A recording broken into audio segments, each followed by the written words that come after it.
Pai, nós te agradecemos porque podemos ler tua palavra, depois de cantarmos adoração ao Senhor, depois de falarmos com o Senhor em oração, nós agora pedimos a Deus que a nossa adoração se transforme agora também na reflexão da tua palavra, para que possamos também ter a mente de Cristo, conhecer mais as histórias bíblicas, mas conhecer o Deus que age através da história e por meio da história, Pai. Fala conosco, abre nossa mente e coração, para que possamos pensar no que o Senhor tem a nos falar sobre a vida cristã, Pai. Nos abençoe, eu peço, em nome de Jesus. Amém. Aqui no começo do culto louvor, o nosso irmão Tiago, ele na oração dele, na conversa, falou sobre trazer à memória, né, aquilo que nós conhecemos, que nos dá, e me fez lembrar daquele texto, né, quero trazer à memória aquilo que me dá esperança, e Cristo me dá esperança. E aí nós cantamos a última música, diz que nós queremos consagrar todo o nosso ser a Deus. Consagramos todo o nosso ser a Ti. Essa é uma expressão bem forte. O que significa, às vezes, consagrar todo o nosso ser a Deus? Tem um historiador chamado Flávio Joséfo, um grande historiador judeu, que ele fala um pouco de algumas histórias que aconteceram no período dos apóstolos, e após isso, ele conta muitas histórias falando do cristianismo, sobre a fidelidade do cristianismo. E uma dessas histórias, ele vai contar e vai trazer em um dos seus livros um recorte de uma carta a um prefeito local, ou um governante local de uma cidade, que vai escrever ao governador da região de Jerusalém sobre uma questão com os cristãos, sobre a fidelidade dos cristãos. Porque Roma, através e a permissão e apoio dos fariseus e saduceus, eles sempre começaram a perseguir os cristãos. E a ideia de Roma era, aonde tiver, ou toda cidade que é governada por Roma, que tivesse um cristão, você poderia perseguir, prender, matar, porque tem que exterminar com esses cristãos. E a carta desse prefeito foi respondendo ao governo de Roma, dizendo o seguinte: olha, nós aqui da cidade tal, seguimos a orientação de prender e matar os cristãos. Só que não está funcionando. Essa, em síntese, era a carta. Não está dando certo. Porque a gente prende um, a gente faz o processo de inquisição, de julgamento, a gente tortura e a gente mata. Só que os outros, em vez de sair correndo, eles parecem que aumentam. Você mata um, surgem dois novos. Não está dando certo. O que nós temos que fazer? É a pergunta do prefeito local ao governo. Está dando certo em Roma? Porque aqui na nossa cidade não está dando certo. Nós fazemos de tudo para desanimar, para fazer com que esse povo cristão abandone a fé, abandone a Cristo, que saiam correndo e que não tenham nada a ver com essa seita, esse grupo do seguidor do caminho, mas não está dando certo. A gente prende, persegue, a gente coloca ele em praça pública, a gente faz inquisição, e quando a gente manda esse povo, né, renunciar a Cristo perante todo o povo, eles preferem morrer por causa de Jesus. E aí surge a expressão que o sangue do mártir, né, é a semente do evangelho. Ou seja, quanto mais iam perseguindo e matando os cristãos, parece que mais cristãos iam acontecendo, porque para você se tornar um cristão, o testemunho era muito autêntico, muito forte. Porque automaticamente quando se dizia, eu sou de Cristo, você mesmo desenhava um alvo e colocava nas suas costas. A questão não é se você iria morrer por causa de Cristo, era quando você ia ser preso ou morrer por causa de Cristo. Porque a perseguição de Roma era muito forte naquele período. Em uma das outras histórias, nós temos Policarpo de Esmirna, que foi discípulo do apóstolo João, da cidade de Esmirna. Ele, com 86 anos, o exército invadiu sua casa, prendeu ele e fez um julgamento. e fez uma seguinte proposta para Policarpo: nós vamos te levar em praça pública, você é líder dessa comunidade cristã, e nós vamos te dar uma grande oportunidade. Vamos colocar uma fogueira, porque você é herege, vamos colocar você amarrado na fogueira, e vamos te dar uma pergunta pública. Se você renunciar a esse Jesus e falar que esse cristianismo é uma seita que não é de Deus, você vive. Mas se você não negar esse Jesus, você vai ser queimado vivo.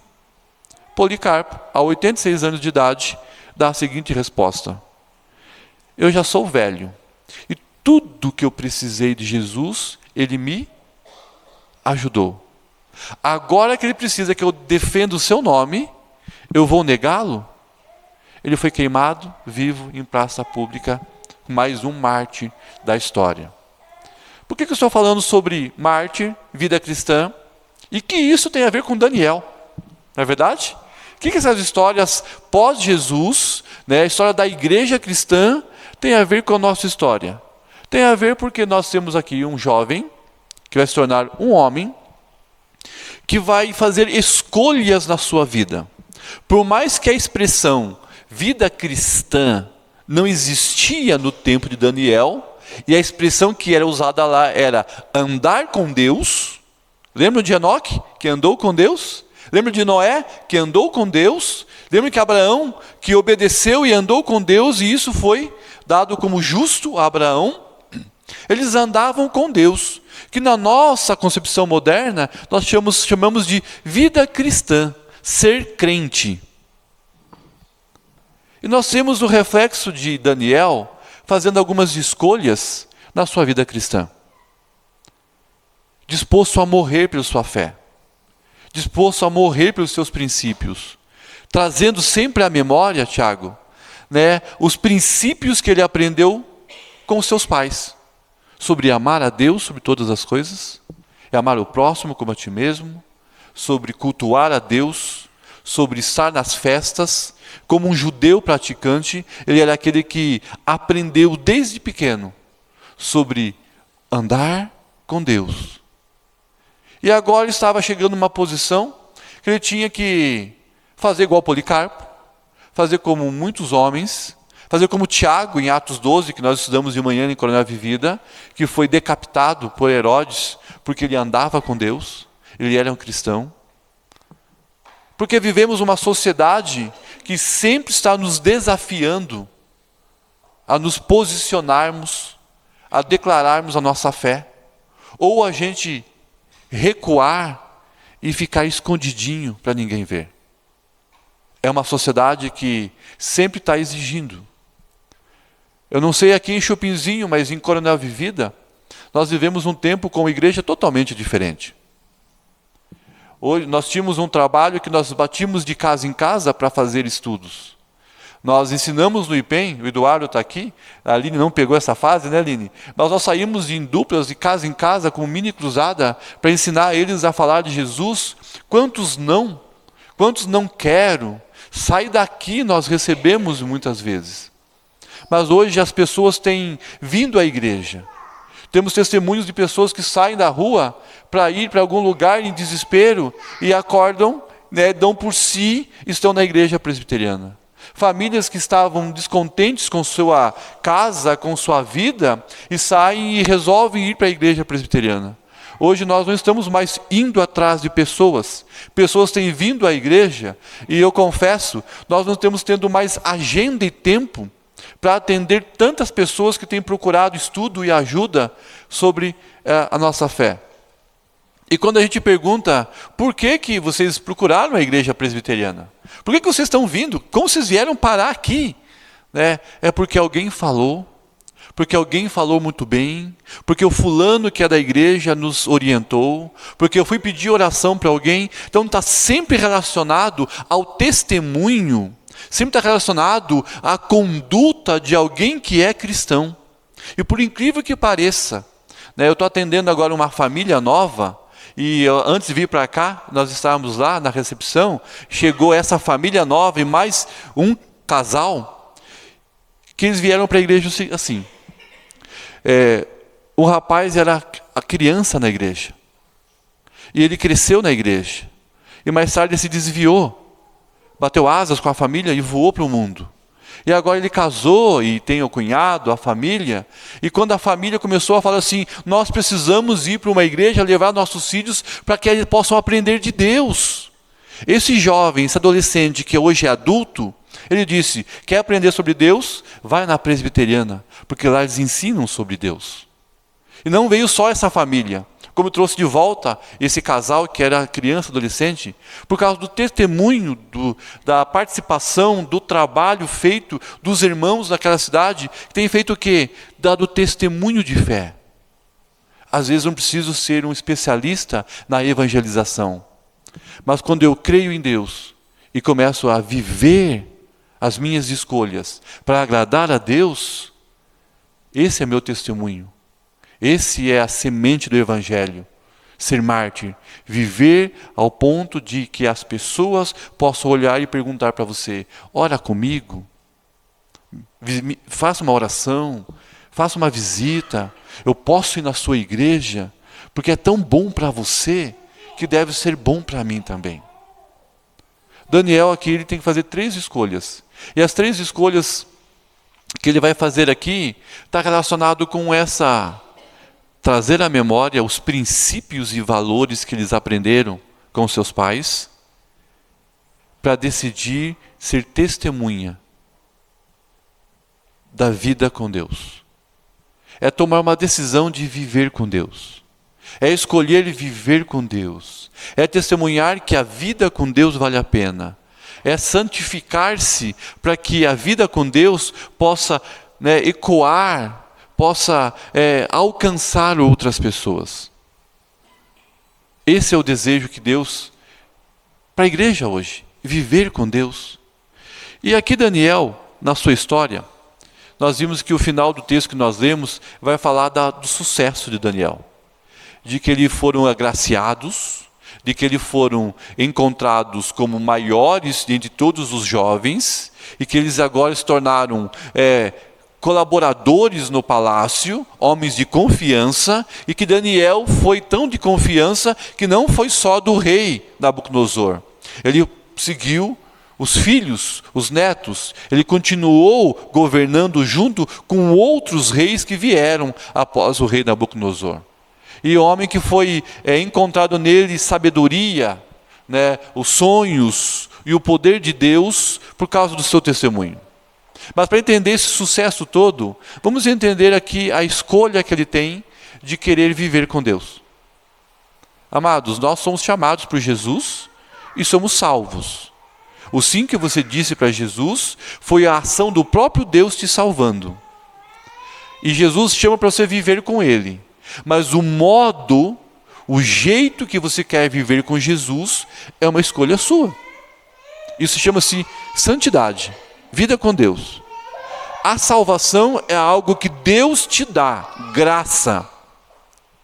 Mas o viver diário com Deus é uma responsabilidade ou escolha sua. E como nós queremos viver? No começo do capítulo 1, no verso 1 e verso 2, nós encontramos a narrativa mostrando de que Nabucodonosor, rei da Babilônia, ele vai fazer algumas incursões militares contra Jerusalém e vai destruir Jerusalém. Ele destrói não só a cidade, mas ele destrói todo o templo. E todas as pessoas que não morreram em batalha foram levados para a Babilônia como escravos da Babilônia. Daniel e seus amigos, que eram da famílias nobres, estudados, foram levados para dentro do palácio. E agora Daniel e seus amigos estavam numa situação de que eles tinham que escolher de que lado vai ficar. Ou eles se tornavam babilônicos, ou mantinham a sua fé e os seus princípios inalterados. Eles tinham que fazer uma escolha. Porque agora o rei estava querendo transformá-los. Novo desafio. Eles tinham que tomar uma posição de manter firme a sua fé, manter firme os seus princípios que aprenderam com os seus pais. E a primeira reflexão aqui é de que Daniel tinha todos os motivos para não querer fazer isso. Daniel tinha todos os motivos para falar para Deus: não quero mais. Não vale a pena. O Senhor me abandonou. Eu vou viver minha vida. Vamos entender isso? Olha só. Daniel vivia com sua família, vivia na sua cidade natal maravilhosa, Jerusalém, seus amigos, sua escola, né, suas paqueras talvez, adolescente jovem, o templo do Senhor, as grandes festas que ele tinha, poder fazer o sacrifício de adoração, de perdão dos pecados, estar na sinagoga, estar no templo. Daniel tinha uma vida perfeita. Os seus pais ensinavam ele todos os princípios judaizantes, a amar e viver com Deus. Se fosse na linguagem de hoje, ele cresceu numa casa cristã, numa boa cidade, shoppingzinho, tudo dando muito certo.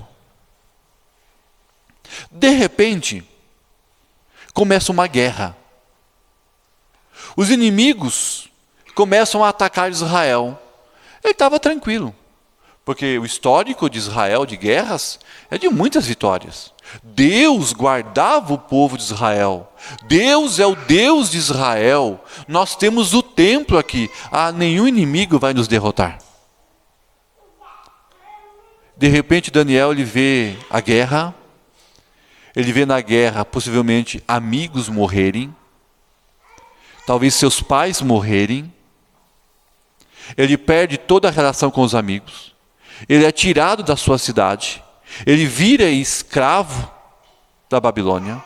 Ele vê seus amigos, sua cidade ser destruída. Não fica nada de pé. A casa do Senhor, seu Deus, foi queimada, foi derrubada. Ele não tinha mais o lugar de adoração. Então a vida de Daniel estava assim: Deus me abandonou.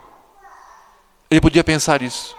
Porque os meus amigos me deixaram, os meus pais me deixaram, a minha cidade me deixou, o templo do Senhor me deixou, então Deus me deixou, então eu tenho todos os motivos para criar no meu coração uma desculpa para dizer: eu não quero essa fé, eu não quero Deus, eu não estou mais nem aí, vou viver minha vida.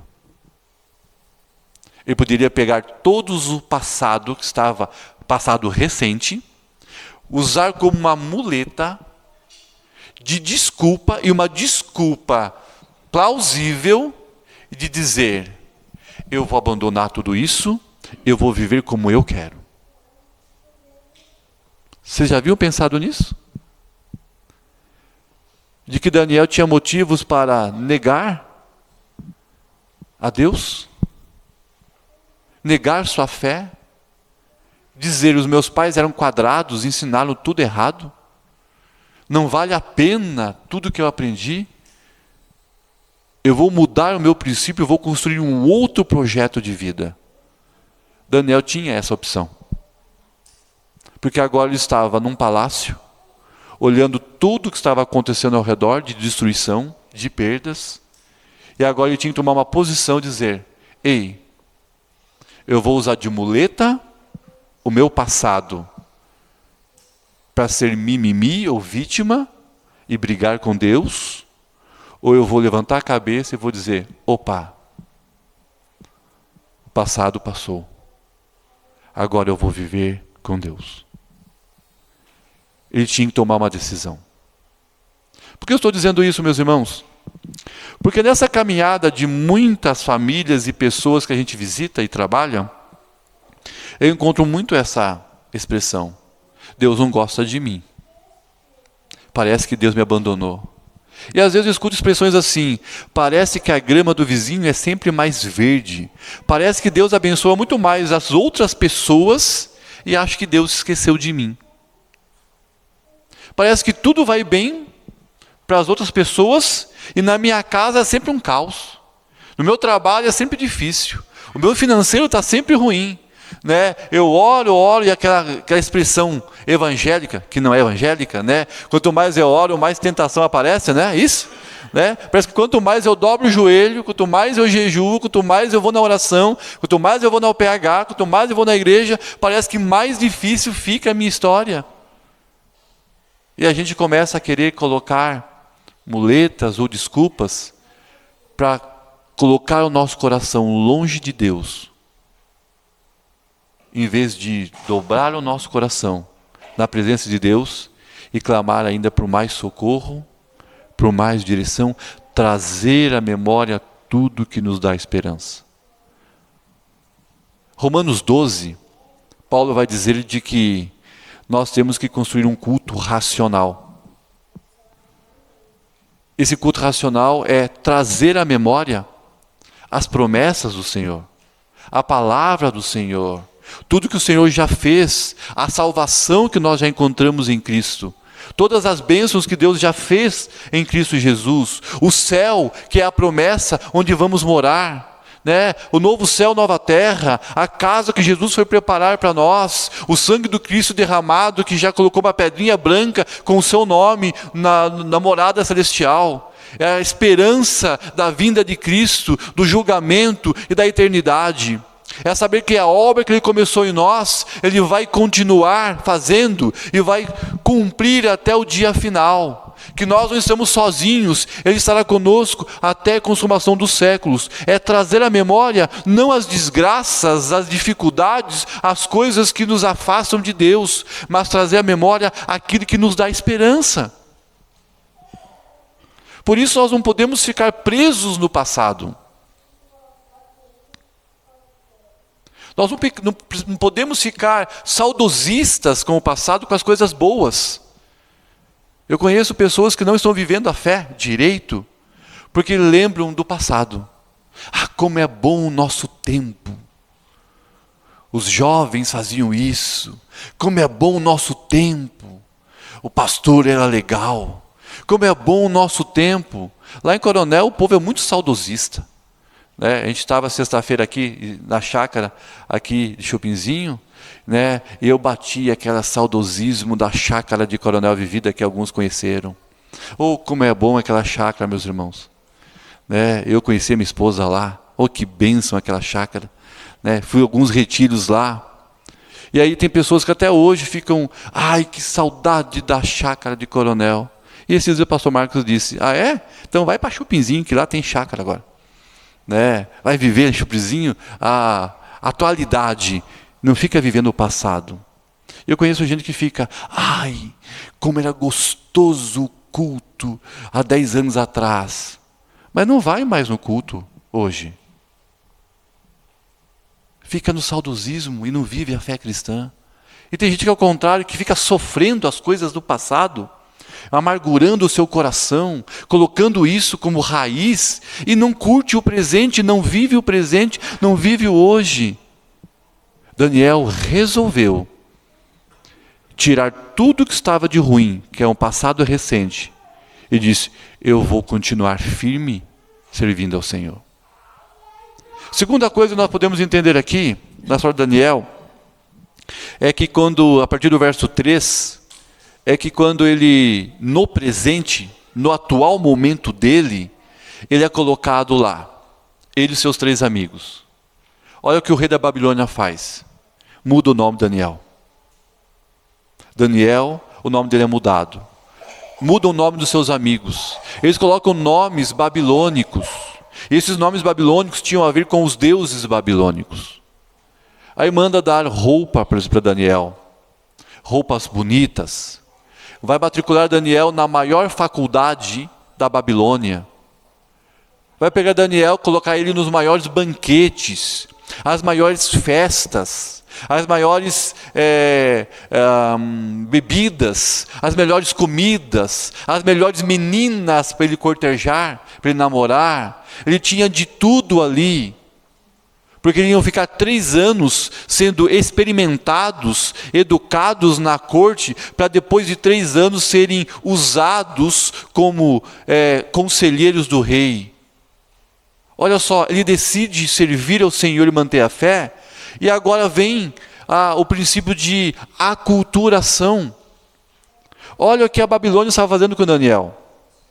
Ao mudar de nome, significa que a Babilônia queria tirar da mente e do coração de Daniel os princípios judaizantes, queria tirar o Deus de Daniel, queria tirar a cultura judaica, queria tirar a relação com Jerusalém e o templo, e transformar Daniel num jovem babilônico, que adorasse os deuses da Babilônia, que servisse o Deus da Babilônia, e que tivesse prazer em usufruir dos benefícios da cultura culinária, da sociedade, dos princípios da Babilônia.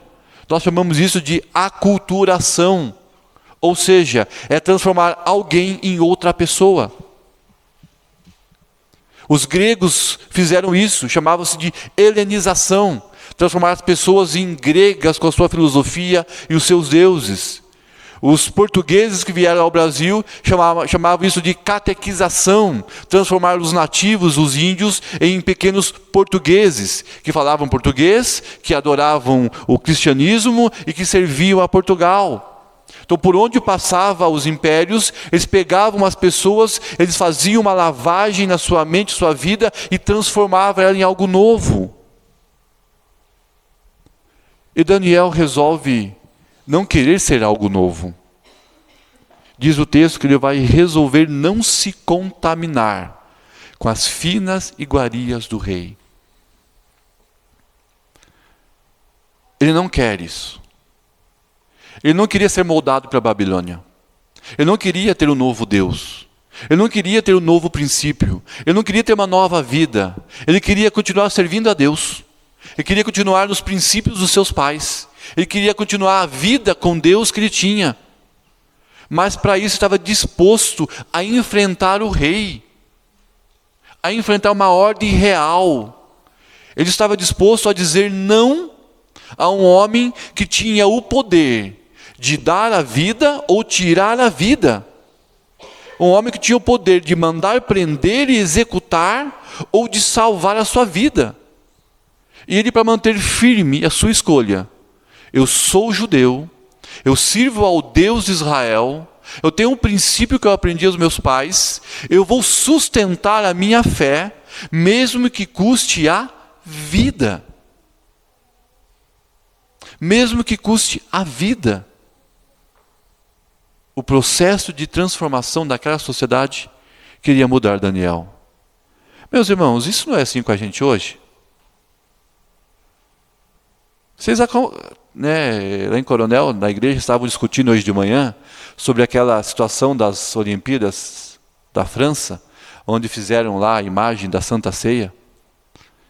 Bem diferente, não é verdade? Vocês viram isso? Colocaram lá as drag queens da Santa Ceia. E ainda eu vi alguém brincou assim, ainda Jesus lá, além de ser homossexual, era gordinho, né? E aí os cristãos começam a discutir essas coisas. Mas, amados, atacar sutilmente para envergonhar o cristianismo, isso o mundo já faz há um bom tempo. Atacar nossa fé, isso o mundo já faz um bom tempo. Os vossos filhos na escola são diariamente atacados com princípios educacionais que vão contra os princípios de Deus. Os vossos filhos vão aprendendo coisas, lá na escola que você se assusta ao descobrir. Nas escolinhas de futebol, nas aulas de inglês, na informática, todos os princípios, por mais que são princípios de educacional, venha junto isso, princípios como gênero, como tudo é normal, tudo é aceitável, tudo vale a pena, o cristianismo é careta, a fé é careta, Jesus não existe, a Bíblia é coisas de homens, a igreja são fanáticos. Todos os dias nós somos bombardeados com princípios que querem mudar a nossa mente, querem mudar a família. Quer dizer que a família normal, padrão, é antiquado. Nós temos um novo modelo de família. Nós temos um novo modelo de sexualidade. Nós temos um novo modelo de cuidar dos filhos. Eu, como professor que fui, e parei de estar em sala de aula regular, era muito difícil. Uma vez uma pedagoga chegou para mim e disse assim: professor, você ainda está corrigindo as provas com caneta vermelha? Eu respondi: somente dos alunos que não vão bem. Os que vão bem é caneta azul. Ela disse: você está proibido, porque a caneta vermelha vai traumatizar as crianças. Gente, eu apanhava na escola, não fiquei traumatizado. Ah, vocês não podem disciplinar os vossos filhos, porque isso vai... Vocês não podem evangelizar, vocês não podem fazer culto na praça. Amados, hoje em dia, a sociedade quer tirar o Jesus que você crê e colocar outra coisa. A sociedade quer tirar os seus princípios e valores cristãos bíblicos e colocar outras coisas. E nós vamos aceitando isso como o novo normal. Nós vamos aceitando isso como algo normal. E nós não resistimos. Nós não falamos não. Nós não falamos, opa, peraí. Há um tempo atrás, em Coronel, nós recebemos do município, da Coordenadoria de Educação, Secretaria de Educação, um convite para estarmos indo fazendo um trabalho em todas as escolas municipais. A Elisa Luz, que estava com a gente na época, trabalhando, ela queria fazer um projeto. Ela disse: Alex, que projeto vamos fazer para a escola? Eu disse: para trabalhar brincadeiras, nós não vamos. Porque já tem os professores para isso, a recreação para isso. O nosso projeto é para ir falar de Jesus. E o nosso projeto é, nós vamos brincar com as crianças, mas nós vamos falar abertamente de Jesus. A diretora, a secretária de Educação diz assim: vocês podem fazer isso. Vocês estão autorizados ali nas escolas a fazer isso. Mesmo que o núcleo de educação vai dizer não, vocês estão autorizados a fazer isso. E a pergunta foi: por quê? Porque eles não conseguem mais. Eles não conseguem mais com essa geração. As escolas, os professores estão gritando por socorro, porque eles não conseguem mais com essa geração. Porque essa geração está sendo transformada por um novo mundo, por uma nova ideia.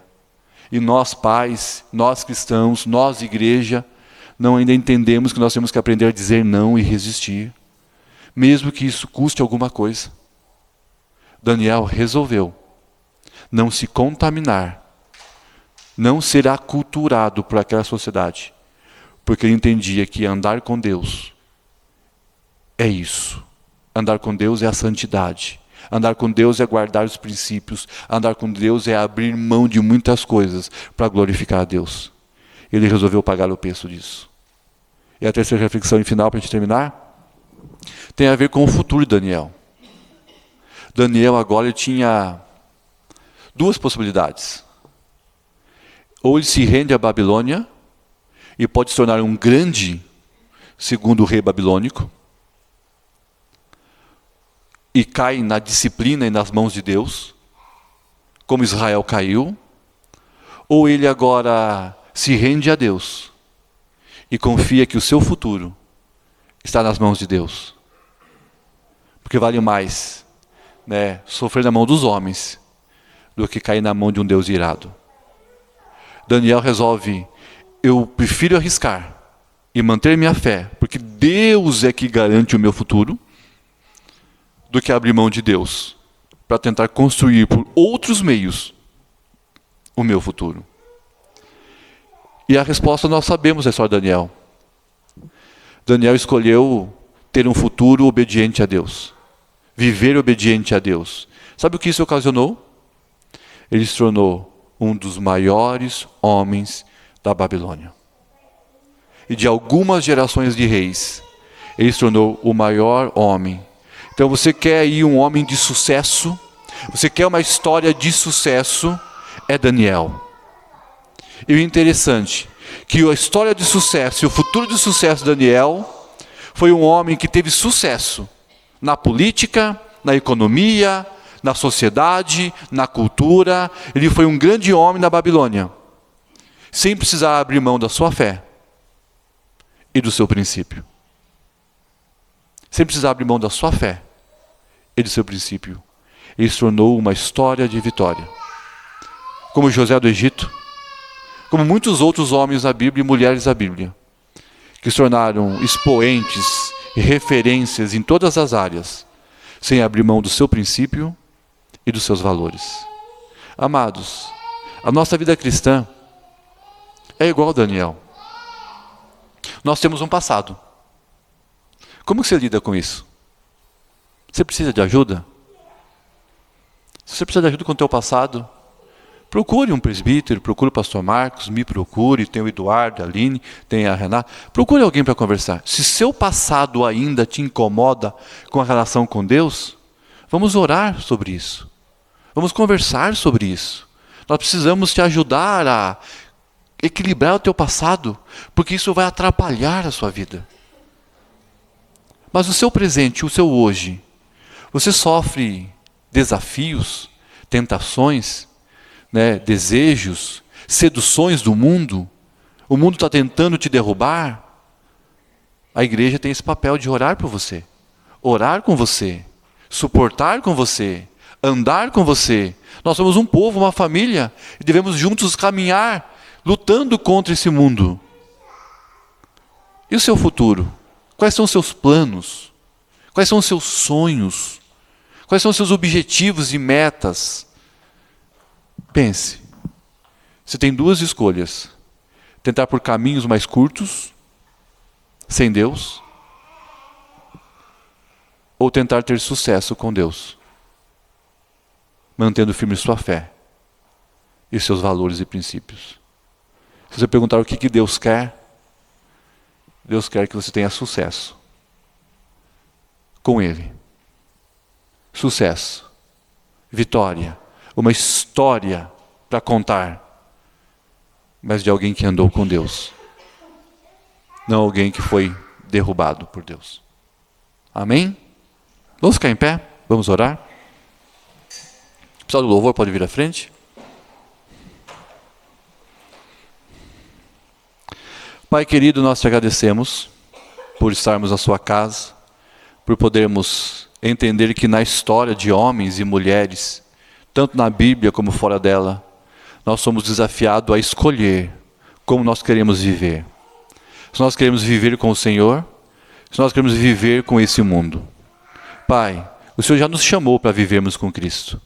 Nos ensina, nos traga à memória sempre esse desejo do Senhor, esse plano do Senhor, para que possamos viver do modo digno do Evangelho. Equilibrar nossa mente, nossas emoções, trazer à memória a esperança, a salvação, o céu que é do Senhor, sempre os grandes feitos do Senhor, para que possamos todos os dias andar na Tua presença, Pai. Precisamos aprender a falar não para o pecado, a falar não para esse mundo, a falar sim para o Evangelho, a ter os princípios no nosso coração, na nossa mente, escolher diariamente, Deus, servir o Senhor e não esse mundo. Nos ajuda, Deus, nos nossos casamentos, nos ajuda, Deus, no nosso trabalho, com as nossas finanças, com a nossa cidade, com os amigos, com as coisas que nós temos de resolver. Nos ajuda, Deus, a termos sabedoria e direção e coragem para escolher o que é certo, o que glorifica ao Senhor. Deus nos ensina a pagar o preço de servir ao Senhor, a abrir mão de coisas para glorificar o Senhor. Nos dá a vitória, como o Senhor deu a Daniel, dando direção, dando bênção, dando livramento. Ó Deus, nos ajuda, Pai. Nós precisamos viver com o Senhor, precisamos aprender isso, Pai. Nos abençoa, Deus, eu peço. Em nome santo de Jesus. Amém.